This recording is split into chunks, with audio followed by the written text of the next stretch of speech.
विद्यार्थी मित्रांनो, आज आपल्याला SY BCom मधील व्यवसाय प्रशासन ह्या विषयातील प्रकरण क्रमांक 2 व्यवसाय संघटनांचे प्रकार अभ्यासायचे आहेत। आपण मागच्या लेक्चरमध्ये व्यवसाय संघटनांचे प्रकार बघितले। पहिला एकल व्यापारी संस्था आणि दुसरा भागीदारी संस्था, ह्या दोन व्यवसाय संघटनांच्या प्रकारांविषयी आपण सर्व माहिती पाहिली। आज आपल्याला पुढचा प्रकार पाहायचा आहे, तो म्हणजे संयुक्त भांडवली कंपनी। मग व्यवसाय संस्थांची जर उत्क्रांती आपण पाहत गेलो तर कंपनी हा प्रकार अगदी अलीकडचा आहे असं आपल्याला दिसून येतं। मग अगदी सुरुवातीच्या काळात मानव हा स्वयंपूर्ण होता, परंतु जसजसा त्याचा विकास झाला तसतसा व्यापाराचा सुद्धा विकास होऊ लागला। वस्तू विनिमयापासून ही वाटचाल सुरू झाली, त्यानंतर त्याच्यातील दोष जाणवू लागले, तेव्हा पैशाचा उगम झाला आणि एकल व्यापारी संस्था अस्तित्वात आल्या। मग या एकल व्यापारी संस्थेचे दोष जेव्हा जाणवू लागले तेव्हा भागीदारी संस्था अस्तित्वात आल्या आणि भागीदारी संस्थेचे दोष दूर करण्याच्या हेतूने नंतर कंपन्यांची निर्मिती झाली। कंपनीचा अर्थ समान हेतू असलेल्या व्यक्तींची संघटना म्हणजे संयुक्त भांडवली संस्था होय। मग सामान्य उद्देशांच्या पूर्तीसाठी स्वेच्छेने एकत्रित आलेल्या व्यक्तींच्या समूहाला कंपनी असे म्हणतात। मग कंपनी ही एक ऐच्छिक व्यवसाय संघटना असते। असंख्य भागधारक या संस्थेचे सभासद असतात।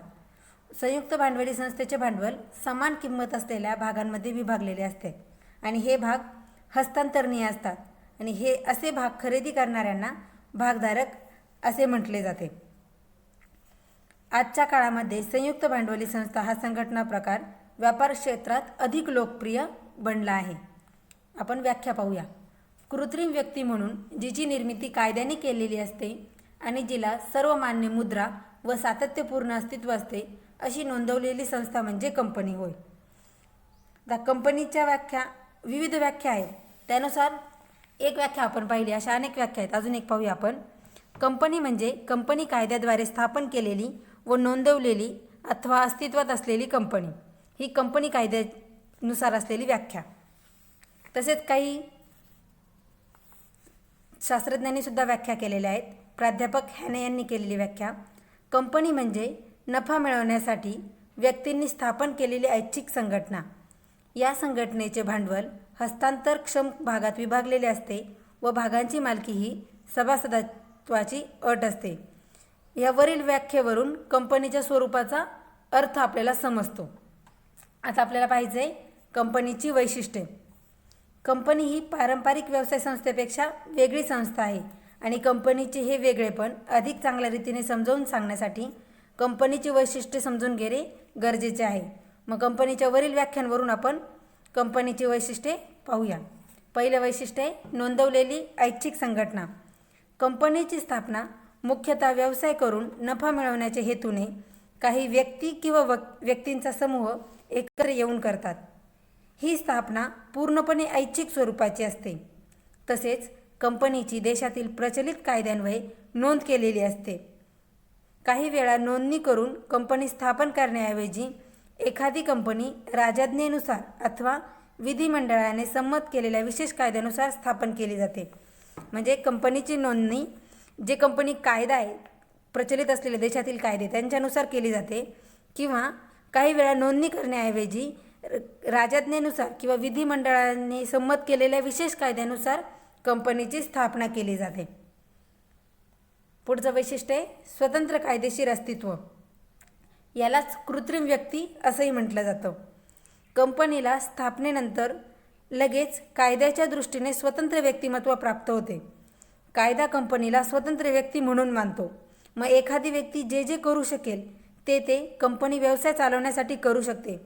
कंपनीला शरीर, मन, आत्मा नसतो तरीसुद्धा ती करार करू शकते, स्वतःसाठी नोकर नेमू शकते, मालमत्ता धारण करू शकते, म्हणून तिला कायद्याने निर्माण केलेली कृत्रिम व्यक्ती असे म्हटले जाते। तसेच सभासदापासून कंपनीला वेगळे असे स्वतंत्र अस्तित्व असते। कायद्याप्रमाणे कंपनी एक कृत्रिम व्यक्ती समजली जाते, त्यामुळे कंपनीचे सर्व व्यवहार हे कंपनीच्या नावाने होऊ शकतात। पुढचं वैशिष्ट्य आहे सातत्यपूर्ण अस्तित्व। आता आपण पाहिलं कंपनीला सभासदांपासून वेगळे असे स्वतंत्र अस्तित्व प्राप्त झालेले असते, त्यामुळे तिला चिरंतन स्थैर्य प्राप्त होते। मग कंपनीचे अस्तित्व सभासदांच्या, संचालकांच्या किंवा कामगारांच्या अस्तित्वापेक्षा भिन्न असते। सभासदांची मानसिक अपात्रता, कर्जबाजारीपणा, निवृत्ती, दिवाळखोरी किंवा मृत्यू याचा कंपनीच्या अस्तित्वावर कोणताच परिणाम होत नाही. सभासद किंवा संचालक येवोत अथवा जावोत कंपनीच्या अस्तित्वाचे चक्र सतत चालू असते. म्हणून कंपनीचे अस्तित्व हे सातत्यपूर्ण असते. पुढचं वैशिष्ट्य आहे बोधचिन्ह. बोधचिन्ह म्हणजे सर्वमान्य मुद्रा. कंपनीच्या अस्तित्वाची खूण म्हणून कंपनीचे बोधचिन्ह किंवा सर्वमान्य मुद्रा वापरली जाते. ज्याप्रमाणे एखादी जिवंत व्यक्ती आपले अस्तित्व दर्शवण्यासाठी स्वतःची सही करते, त्याचप्रमाणे कंपनीचे अस्तित्व दर्शवण्यासाठी सर्व महत्त्वाच्या कागदपत्रांवर तिची सर्वमान्य मुद्रा उमटवली जाते. ही सर्वमान्य मुद्रा अत्यंत महत्त्वाची असल्याकारणाने ती कंपनी चिटणीसाच्या ताब्यात असते.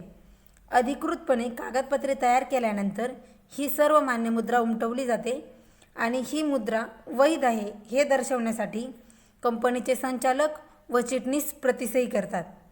कंपनीची ही मुद्रा प्रथम संचालक मंडळाने संमत केलेली असते. पुढचं वैशिष्ट्य आहे भागभांडवल.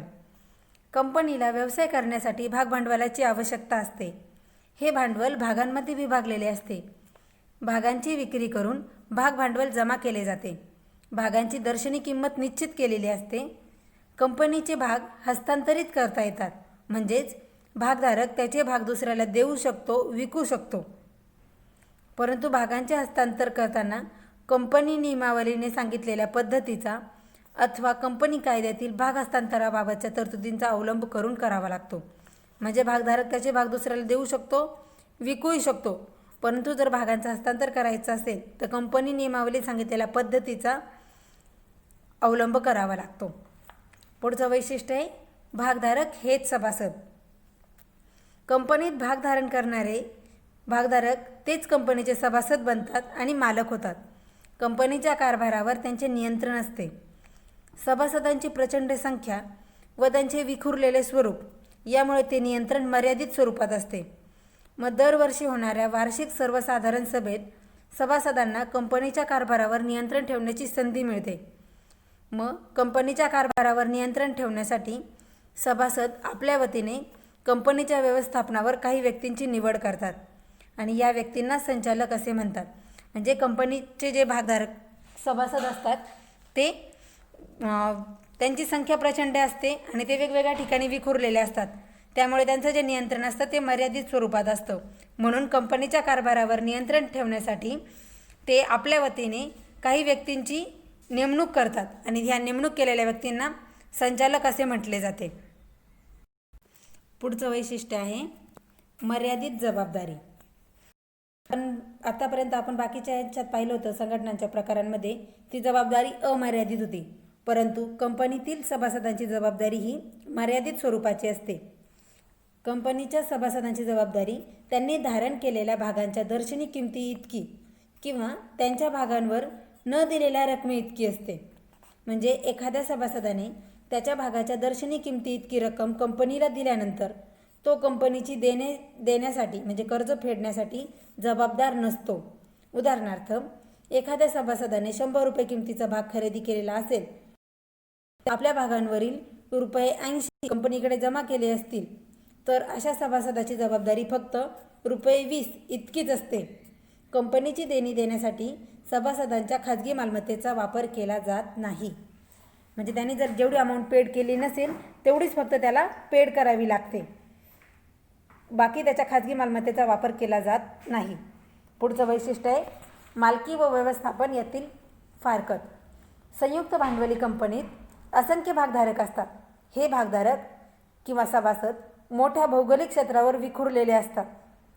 या सर्व सभासदांना कंपनीच्या प्रशासनात रस असतोच असे नाही आणि आपण पाहिलं की हे जे भागधारक असतात हेच मालक असतात. मग तसेच कंपनीचे प्रशासन करत असताना वेगवेगळ्या कायद्यांची माहिती असावी लागते व ही माहिती सर्व सभासदांना असतेच असे नाही. या सर्व कारणांमुळे कंपनीचे सभासद हे खऱ्या अर्थाने कंपनीचे मालक असून सुद्धा कंपनीचे व्यवस्थापन करू शकत नाही. मग त्यामुळे कंपनीच्या दैनंदिन कामकाजाचे व्यवस्थापन हे करण्यासाठी पगारी व्यवस्थापकांकडून ते केलं जातं. मग साहजिकच सभासदांच्या वैगुण्यांमुळे व व्यवस्थापकांच्या वैशिष्ट्यांमुळे व्यवस्थापन आणि मालकी यात फारकत झालेली दिसते.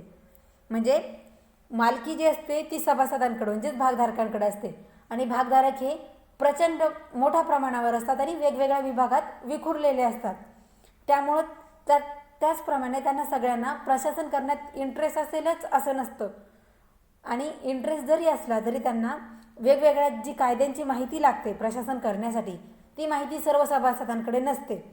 त्यामुळे व्यवस्थापन करण्यासाठी काही जाणकार व्यक्तींची नेमणूक करावी लागते आणि या सर्व कारणांमुळे कंपनीची मालकी आणि व्यवस्थापन यात फरक दिसून येतो. पुढचं वैशिष्ट्य केंद्र सरकारचे नियंत्रण. कंपनीच्या कारभारावर केंद्र सरकारचे नियंत्रण व देखरेख असते. समाजातील अनेक व्यक्तींनी कंपनीत भांडवलाच्या रूपाने पैसे गुंतवलेले असल्यामुळे कायद्याचे कंपनीवर काटेकोर नियंत्रण असते. समाजाने गुंतवलेल्या पैशाचा विनियोग योग्य प्रकारे व कंपनीच्या हितासाठीच केला जातो की नाही या दृष्टीने कायद्याचे बंधन कंपनीवर असते. कंपनीच्या व्यवस्थापनावर सरकारच्या वतीने काही प्रतिनिधींची नेमणूक केली जाते जेणेकरून कंपनीत गैरव्यवहार अथवा गैरव्यवस्थापन होऊ नये.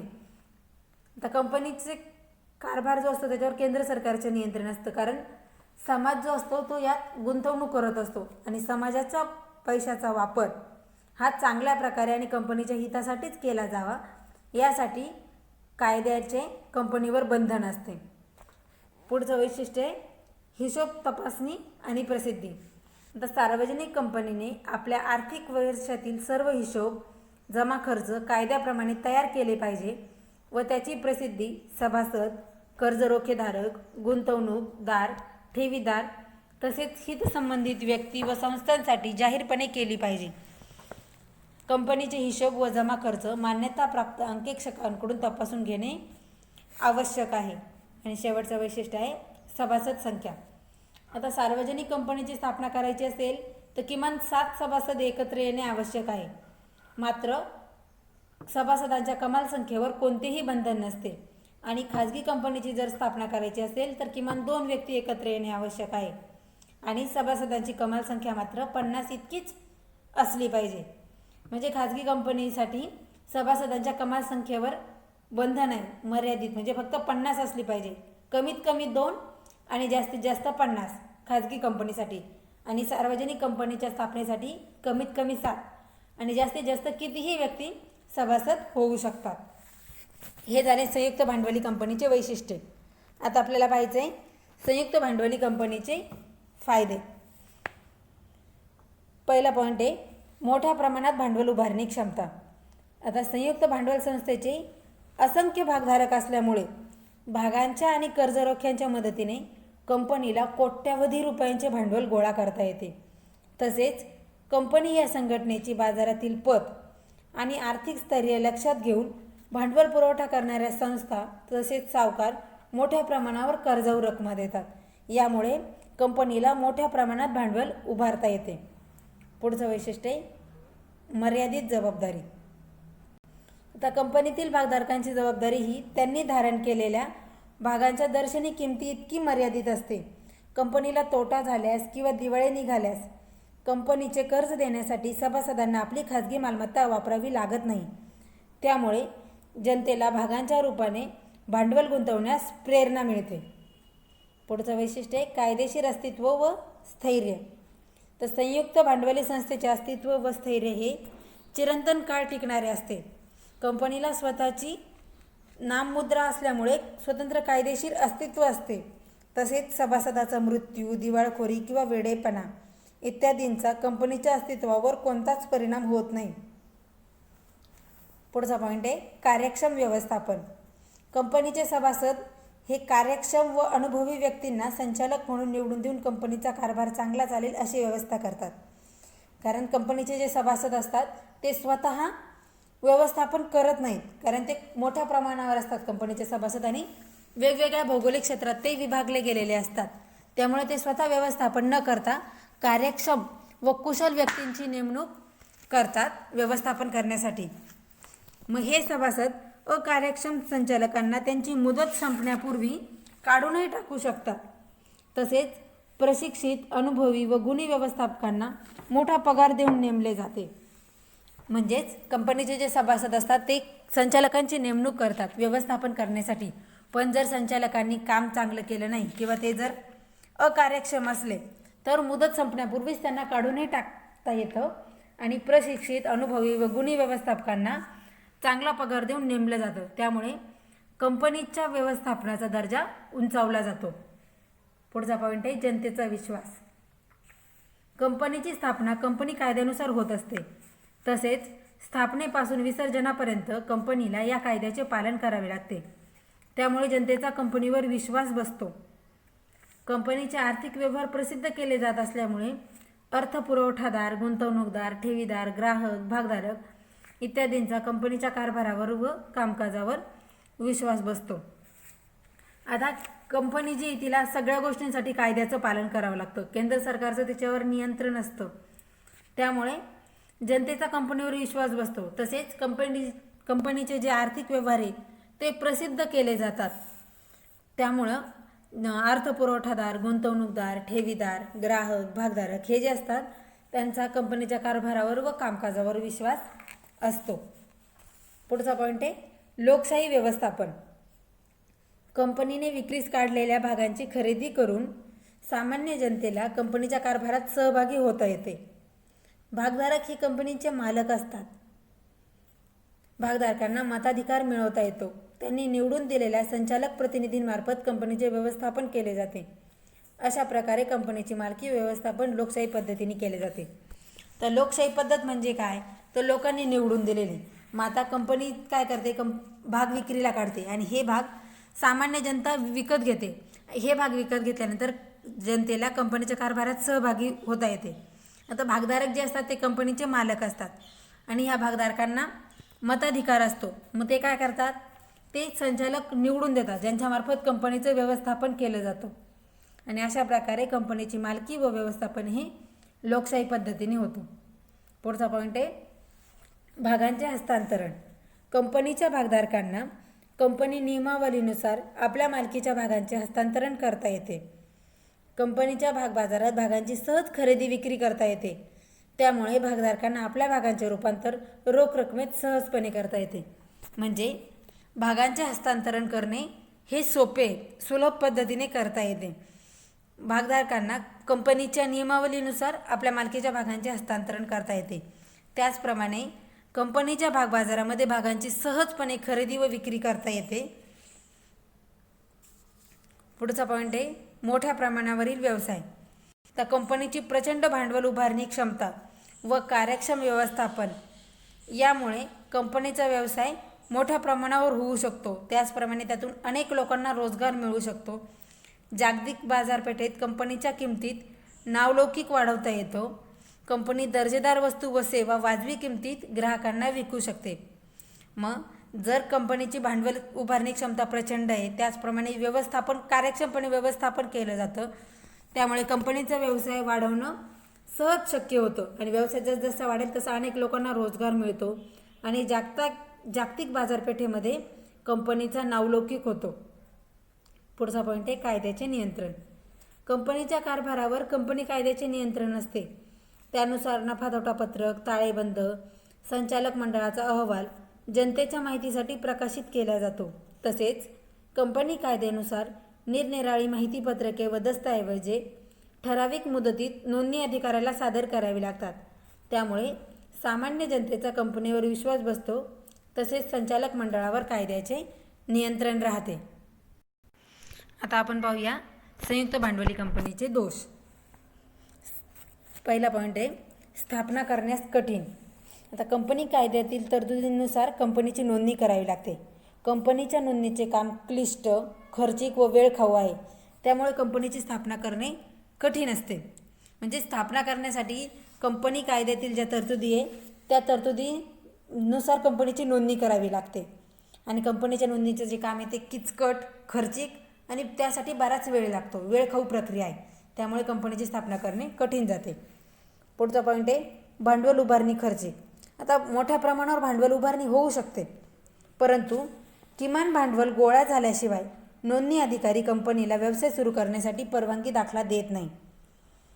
म्हणजे जर कंपनीला व्यवसाय सुरू करायचा असेल तर किमान भांडवल गोळा करावं लागतं. ते जर गोळा झालं नाही तर नोंदणी अधिकारी कंपनीला व्यवसाय सुरू करण्याची परवानगी देत नाही. म्हणून कंपनीला भांडवल उभारणीसाठी बराच वेळ खर्च करावा लागतो. उदाहरणार्थ भाग विक्री व्हावी म्हणून माहितीपत्रक प्रसिद्ध करणे, भाग दलाल नेमणे, जाहिरात करणे, भाग विमेकरी नेमणे व त्यांना द्यावे लागणारे कमिशन इत्यादींसाठी कंपनीला बराच खर्च करावा लागतो. म्हणून भांडवल उभारणी करणे खर्चिक असतं. म्हणजे सुरुवातीला भांडवल उभारणी करणं खर्चिक असतं. एकदा का कंपनीचा व्यवसाय सुरू झाला की कंपनीला मोठ्या प्रमाणावर भांडवल उभारणी करता येते. पुढचा पॉईंट आहे निर्णय घेण्यास विलंब. आता व्यवसायात बदलत्या परिस्थितीनुसार ताबडतोब निर्णय घेणे आवश्यक असते. परंतु कंपनीच्या व्यवसायात त्वरित निर्णय घेता येत नाही. कंपनीची निर्णय प्रक्रिया ही मंद गतीने चालते. कारण कंपनीच्या घटनापत्रकातील व नियमावलीतील तरतुदीनुसार निर्णय घ्यावे लागतात. म्हणून निर्णय घेण्यासाठी विलंब होतो. पुढचा पॉईंट आहे गुप्ततेचा अभाव. कंपनीच्या स्थापनेपासूनच विविध दस्तऐवज, अहवाल व विवरणे यांच्याद्वारे कंपनीला अनेक गोष्टींची माहिती द्यावी लागते. त्यामुळे व्यवसायातील गोपनीयता व आर्थिक माहिती यात गुप्तता पाळली जात नाही. त्यामुळे कंपनीच्या गोपनीयतेला तडा जातो. म्हणूनच कंपनीमध्ये गुप्ततेचा अभाव असतो. पुढचा पॉईंट आहे मालकी व व्यवस्थापन यात फारकत. असले तरी दैनंदिन व्यवस्थापनाची जबाबदारी त्यांची व पगारी व्यवस्थापकांमार्फत कंपनीचे व्यवस्थापन पाहिले जाते. त्यामुळे त्यांना साहसी व अविचारी निर्णय घेण्याचा तसेच कंपनीच्या मालमत्तेचा व पैशाचा गैरवापर करण्याचा मोह होऊ शकतो. म्हणून मालकी व्यवस्थापन यात फारकत असते आणि हा दोष आहे कंपनीचा. पुढचा पॉईंट लोकशाहीचा आभास. कायद्यानुसार कंपनीच्या अंतिम निर्णयाचे अधिकार सभासदांकडे असले तरी प्रत्यक्षात मात्र ते अधिकार त्यांनीच निवडून दिलेल्या मूठभर संचालकांच्या हातात एकवटलेले असतात. म्हणजे कायद्यानुसार असं सांगितलं की अंतिम निर्णय हा सभासदांनी घेतला पाहिजे. परंतु काय होतं, सभासद हे मोठ्या क्षेत्रात विखुरलेले असतात. मग त्यांनी जे निवडून दिलेले असतात संचालक, थोडेफार संचालक, ते संचालकच हे निर्णय घेतात. म्हणजे लोकशाहीचा आभास निर्माण केला जातो. परंतु अनेक कंपन्यांमध्ये लोकशाहीऐवजी संचालकांची एकाधिकारशाही आढळून येते. आणि शेवटचा पॉईंट आहे व्यवस्थापनात अकार्यक्षमता. संयुक्त भांडवली मंडळाचा कारभार संचालक मंडळामार्फत केला जातो. संचालक मंडळ ही जबाबदारी दुय्यम अधिकाऱ्यांवर सोपवतात. दुय्यम अधिकारी हे पगारी नोकर असल्यामुळे ते जनतेच्या कल्याणापेक्षा स्वतःचा स्वार्थ बघतात. प्रत्येक अधिकारी हा आपली जबाबदारी टाळण्याचा प्रयत्न करतो. यामुळे कंपनी व्यवस्थापनात अकार्यक्षमता दिसून येते. हे झाले संयुक्त भांडवली कंपनीचे दोष. मित्रांनो, आज आपण संयुक्त भांडवली कंपनीची माहिती बघितली. संयुक्त भांडवली कंपनीचा अर्थ, व्याख्या, कंपनीची वैशिष्ट्ये, त्यानंतर कंपनीचे फायदे आणि कंपनीचे दोष. यामध्ये तुम्हाला जर काही डाऊट असेल, क्वेरी असेल तर तुम्ही कमेंट बॉक्समध्ये कमेंट करू शकता. कमेंट बॉक्समध्ये कमेंट करताना स्वतःच्या नावासहित कमेंट करा. माझा व्हिडिओ जर आवडला तर लाईक करा, व्हिडिओ शेअर करा आणि माझ्या चॅनेलला सबस्क्राईब करा. धन्यवाद विद्यार्थी मित्र.